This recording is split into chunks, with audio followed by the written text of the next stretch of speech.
Hey everyone, welcome to my Path of Exile 3.2 Necropolis build guide. I finally picked a league starter and put the guide together, at least to the point I'm comfortable sharing it with everyone. So we've gone quite meta this league for multiple reasons that I'll definitely get into and discuss throughout this video. But we'll be playing Detonate Dead of Chain Reaction. Necromancer, I was super excited to actually go back to Necromancer. I'm usually playing a summoning build to league start, and I've played Necromancer many times in the past. Honestly, it felt like going home doing the league start testing for this build, even though we're not using minions. In the background, you'll see a character in fresh out of campaign gear doing a rare T5 map. This was a practice run I did with this build, and it feels just incredible. It's one of the most played builds in hardcore SSF for a reason. Just scales super easily and doesn't need a lot of gear to get going. This video will be going over everything necessary for this build, as well as leveling and where I plan to taking this build after league start. You'll see a video of that down below. We're going to be doing some either weird spellslinger or cast on crit version of Necromancer, Detonate Dead, so excited to share a little bit of where that plan going with that. Down below, you also find a PoB below that includes leveling setup, notes, full leveling atlas, different trees for each act, and some base gear I'm looking at. I intentionally kept the gear open on a lot of affixes because you really can put your resistances attributes anywhere on this build. So that's why you'll see the resistance and attributes covered in the custom config section of the PoB. I'm not trying to scam anybody. They will go on the affixes of the gear that there is plenty of. Just wanted to make it easier so people don't try to copy gear piece for gear piece one for one. Lastly, before we get into the build guide, I recognize this is a well-known popular build. I just wanted to put it together basically for myself so I knew what to be looking for while I'm leveling up in the campaign, and then share kind of the bare necessities of level of knowledge to put this character together. With that being said, remember to click the like and subscribe button. I'll have my normal League Start Diary-like series as the league gets started here in just a couple of days. And leave a comment down below what you think of this build, what you plan on doing. Maybe you're playing a different version of Detonate Dead that you seem more interesting, and I'd like to hear about that. Check out my Twitch stream, link down below as well. We'll be doing some gameplay and then testing for the next day or two still before League starts. All that being said, let's jump into the build guide. Alright, Detonate Dead of Chain Reaction Necromancer. You know League starts getting serious when I start busting out the PowerPoints, so let's jump into it. This is my League starter build guide for 3.24 Necropolis League. Build I'm playing. I pretty much only ever make build guides for builds I'm actually playing, so it's no different. Of course, the only difference here is this is a pretty meta build that we're going to be talking about, so let's just jump into it and why we're playing this build. So first off, why DD? I think this league is going to be a really tough league. League mechanics unskippable. You can see I took a screenshot of some of the examples we've gotten. These are actually kind of like the easier versions of buffs that can be given to monsters in an area. These are, from what we can tell, unskippable in mapping, in the campaign, in every area. So definitely think of strong builds to be necessary just because general games will be more difficult than normal. Second big thing for me here is I looked at a bunch of different versions of Detonate Dead, and I really actually enjoy Necromancer. I'm usually a minion enjoyer, so going back to Necromancer really just felt like going home to me. I'm very familiar with what's important on the build, how to use offerings, playstyle, things like that, and how to scale their defenses. Chain Reaction opened up the hit-based Detonate Dead. Very important to me. I'm not a huge fan of playing dot-based build, but Chain Reaction actually makes the hit-based version of Detonate Dead much, much better. Necromancer can get to insane levels of tankiness. It has, again, offerings for block. It has good armor potential, spell suppression. Just Detonate Dead in general has good offerings for tankiness because you don't really need to spend any of your affixes or auras on offense. You're just building up defenses because your base offense is so high. And lastly, we have new T17 maps in this expansion, or this 3.24. So I want to tell you this out. I think we need a tanky build for that. I can still do damage. Necromancer DD fits the build for me. Of course, I need to talk about the cons of the build. Biggest one that you'll hear all the time about Detonate Dead is it is a 2-button build. Usually a softcore trade player like myself will see this and go, not for me. I want to click one button, everything on the screen dies. And that's completely understandable. I've tested this build out. I think I've done 3 different test runs of the build now, and I've been perfectly comfortable pressing 2 buttons. You press Desecrate, and then you press Detonate Dead, and basically everything in front of you dies. So it feels really, really smooth that way. It's not a ranged build. You're pretty much getting close up to their face to cast Desecrate, and then Detonate Dead. Do it from range, but you're going to be shield charging around the map so quick. That's just kind of how it feels. Other cons you'll hear is that you can't play your main skill until maps. Basically, you need to do different leveling and you need to wait until maps to your main skill. Big reason for that is Detonate Dead of Chain Reaction is much better than the regular version of Detonate Dead for any hit-based build. And the easiest way to get your Transfigure gems is to farm Merc Lab at level 65 or whatever in Act 10. So another one of the cons is that Transfigure gem is necessary. If you're playing SSF, you'll have to do this manually through farming Lab. If you're doing Trade League, you can buy it, but I do believe that this gem is gonna be kind of expensive on League start, so I'll probably end up farming it in Lab myself. You could get lucky and get it right away. It happens. I put on here as a con, gear doesn't really matter, and it doesn't matter in the sense that you're all just looking for like resistances, defenses. My like endgame PoB actually had no uniques on it other than a couple jewels. It was just rare gear. Pretty much my plan is like raw craft. I've signed it as a good thing. Some people could say it as a con. There isn't much to upgrade the build. You're just kind of upgrading defenses from your gear. And then why Necromancer? So there's a few popular versions of DD going around. We have Ignite-based DD with Elementalist, hit-based DD with Necromancer, what I'm doing, and then there's a new cast on crit DD Inquisitor going around, which is actually just fun to see that there's some innovation on cast on crit for a league start viable build. But so why am I choosing Necromancer? Comfortability is a one for me. I mentioned earlier that playing Necromancer feels like going home to me, and that's very true. I find the defenses of Necromancer to be the strongest of the three. I think defenses will be very important. This league is mentioned. Strong corpse ascendancy nodes. I want to point out that these two nodes over here, especially this last one, are corpse specific ascendancy nodes.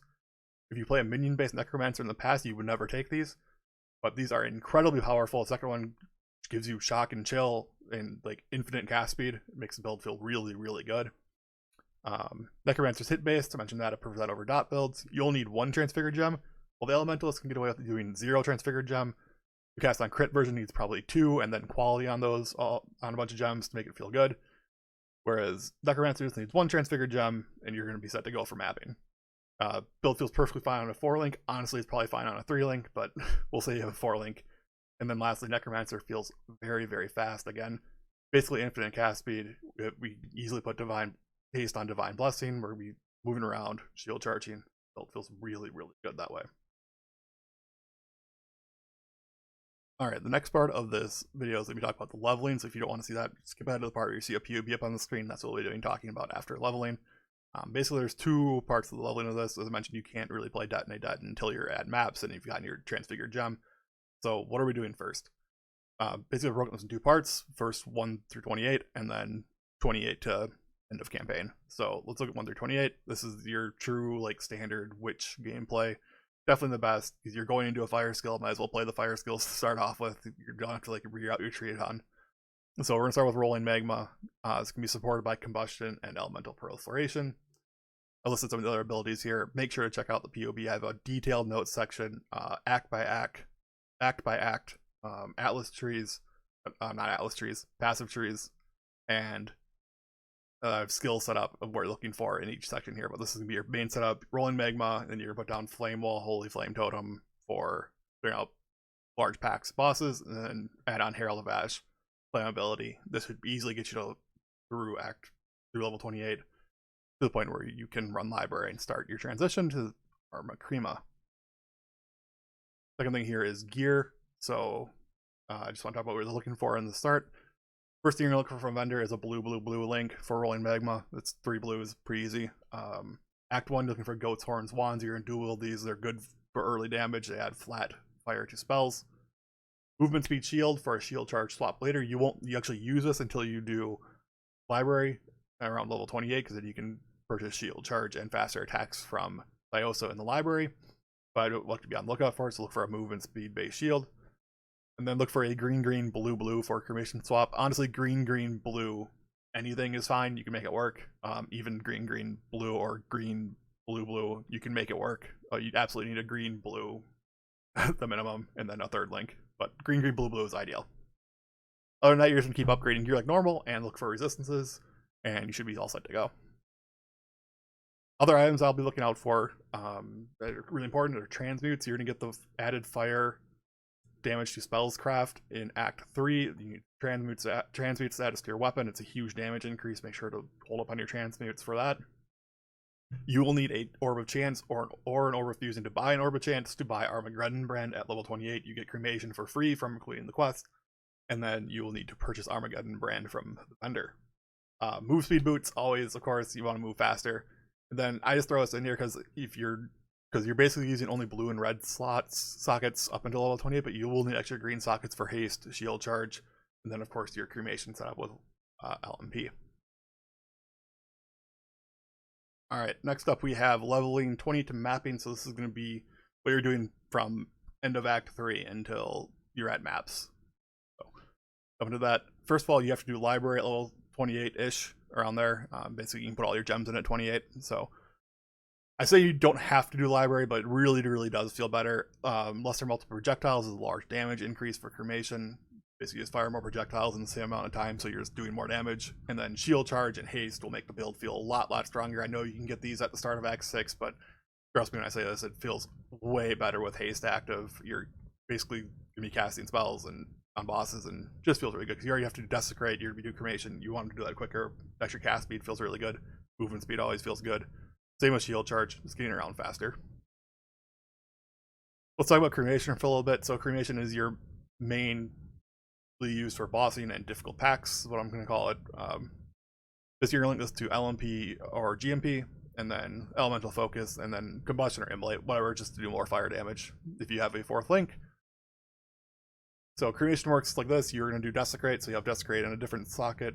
You'll do class desecrate. You can have up to 3 cremation geysers at a time. You'll cast cremation 3 times from your desecrate pool. You'll start doing damage. Put those around the large pack or the boss, whatever you're doing. You can see the base duration is 8 seconds. When they're done, cast it again. Or if they move out of the way, move away from your cremations, cast it again. That is it. So that's how you use cremation. Our second damage dealing ability is Armageddon brand. I consider this the mapping ability. You're of course also going to put this onto any bosses or large packs you come across to. But basically the idea here is you're going to tag a mob with a brand and just move on. We're linking to this to elemental proliferation and combustion, and then like immolate or something else for more damage later on if you have a fourth link for this. But linking it to elemental prolif and combustion feels really good. Basically I can clear out white packs in one hit, and then blue packs pretty much the same thing as long as you're keeping up on damage, and then you just save up your cremation for those big yellow monsters and bosses. Alright, so gear we're looking for from Act 3 to the end of the campaign is we're looking for energy shield for an Eldritch battery swap. The endgame version of this build will use Eldritch battery, and you need quite a bit just to make it feel comfortable. I have in my notes, I put it around like at least 400 ES, and then you probably want to get to at least 1,000 ES before you use Divine Blessing and Haste.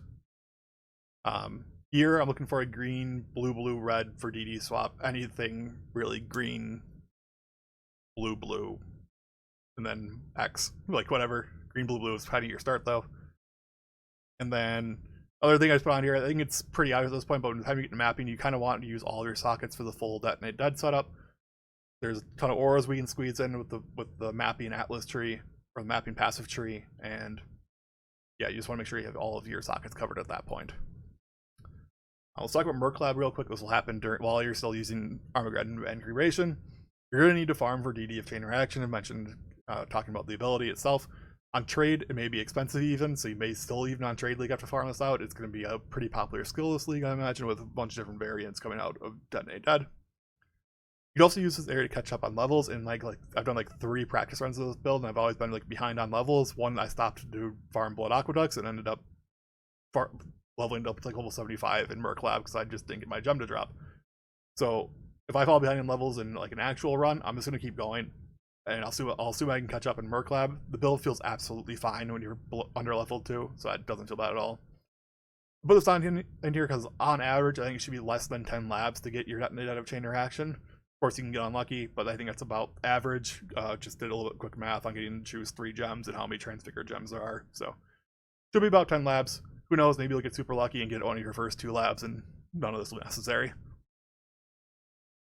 With that being said, it's time to jump into the PoB. We're talking about the actual Detonate Dead build. So if you stuck it up through leveling, we're actually going to do full Detonate Dead overview and talk about my PoB now. Alright, I'm going to quickly go over the PoB here because this is basically a pretty tried and true setup for Detonate Dead of Chain Reaction. I really want to talk about the different spots in the PoB where I have different notes and if you're first time playing this build or any version of like a witch leveling, you're going to find some really good notes in here.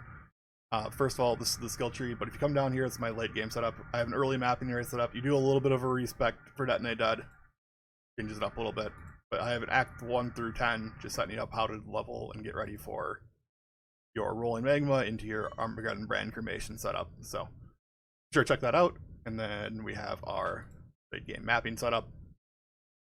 Also in our notes section, I have the full, basically the notes I just went over with you for leveling. If you checked out, you go here and check them out.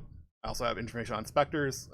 One thing I forgot to mention is Spectres are absolutely important to get your desecration pool correctly. I linked to a comment. There's a huge long post about this in a Reddit post a couple days ago. Just check it out if you have some questions, because there's a ton of good information in there. But basically the idea is you put Raise Spectre into one of your gem sockets, you go desecrate. In my case, I'll go to Act 10 in the feeding trough. You'll eventually see a Katava's Herald. You'll summon the Katava's Herald, go back to your hideout, cast Desecrate a couple times, make sure Katava's Herald's in your Desecrate pool, then you can unequip Raise Spectre. You don't have to have Raise Spectre in your gem setup, which is why you don't see it in mine. I think that's confusing for new players, but that's what we're doing. And all this is to get a minion with a huge life pool into your Desecration pool. So yeah, there's this Reddit post talks about like loading your pool, and that's like a more information and makes your build a lot better, but it's not necessary to just begin mapping. So definitely check out that Reddit post if you get to that point where you want to like really solid down and get a really good Detonate Dead going. Next up, configuration on this build. I mentioned in the intro that I just added in stats and attributes for our resistances and deck strength. That's what we're going to be low on a little bit. Other than that, pretty good setup. We're set up for Guardian Pinnacle boss damage. And I really want to talk about the gear now. My gear is truly horrible. I made sure to put in all self-crafted custom gear, but you'll see like my Void Scepter. Basically, I just wanted the trigger and some fire damage on it. Every item pretty much has just like life, spell suppression. I put the Eldritch Implicits on that we're looking for. I have to actually fix the gloves. These aren't correct. I'll make sure to update that before we release this. Move speed, life, spell suppression. Like these are not rings that or things that we're going for that I think are super crazy. I even put like middle of the pack life. This is worse than crafted life, and we're at 5100 life. So there you go. I put a couple of interesting items and unique items into the pool too. Carcass Jack, I've been having fun playing with this, as just doing a little testing. Area effect and area damage feels really interesting, but I think it's better to have an armor energy shield, at least for the beginning, before you're doing like blasting mapping. And then I put Singularity, Platinum Scepter. If it's super cheap on League Start, you can probably do white and yellow maps with this. This is going to feel pretty good. As you can see, it's like a 4% damage increase over this terrible scepter that I have in here. The downside is that you don't have a trigger craft on this, so once you get a trigger craft available too, I would definitely do that. It just makes the build feel a lot better. Let's talk about skills. Skills are all set up here. So DD of Chain Reaction. I have a bunch of stuff clicked in here. We're actually going to use Elemental Focus instead of Combustion. I was doing some testing around, make sure everything's correct. This is the setup for mapping, and then if we're bossing, we'll swap out Intensify for Concentrated Effect.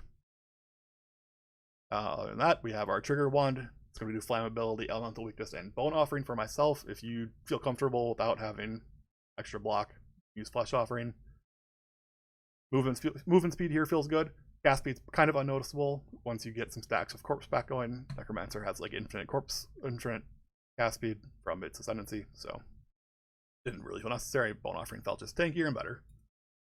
Shield Charge, Flame Dash, usual stuff.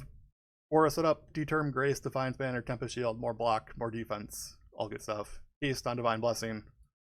Golden Shell, cast when damage taken. We have a huge armor pool. This will feel really good. Desecrate, Spellcast Aid. You can link faster casting this as well if you feel like it. If you have the gem slots for it, I'm going to go a different route and do Enduring Cry linked to Call to Arms to generate endurance charges. Also considering using Infernal Cry here as well for Covered in Ash before I have another way to do that. Both seem fine. If you have the ability, I put this in my notes as well, but if there is the ability to link 2 items to Call to Arms, I may end up even using both and then swapping out some gear for an unset ring just to make everything work out correctly. But Enduring Cry is almost certainly what I'm going to be using just because endurance charges are really good.